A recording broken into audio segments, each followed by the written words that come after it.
Hey everyone, welcome back to another Python tutorial. Today, we're tackling an important aspect of coding, adding comments to your Python code. Comments are like signposts in your code, guiding you and others through its logic and functionality. I will show you how to effectively use comments to improve the readability of your code. Let's get started. As you can see in this block of code, anything after the number sign symbol on a line is considered a comment, and it is usually ignored by the Python interpreter. Therefore, if we run this, the process won't be interrupted.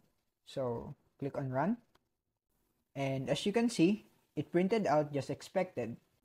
Now let's try running it without the number sign symbol, and this should result to an error. Click on Run, and there you have it. That is how you write a single line comment. Sometimes you need to add longer explanations or block comments to your code. That is where multi-line comments comes in handy. While Python doesn't have a built-in syntax for multi-line comments, you can achieve them by enclosing multiple lines within triple quotes, as you can see in the screen. Although technically not comments, these are commonly used for docstrings, for functions, modules, or classes. Now that you know how to add comments, let's talk about some best practices for commenting your code. Comments should be clear, concise, and relevant. They should explain the why, not, and the what. Use them to clarify complex logic, provide context, or document assumptions.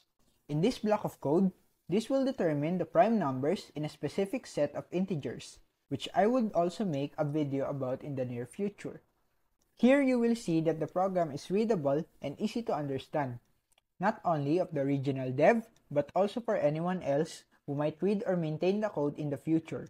The comments provide context, explanations, and summaries of the code, making it easier to follow and modify as needed.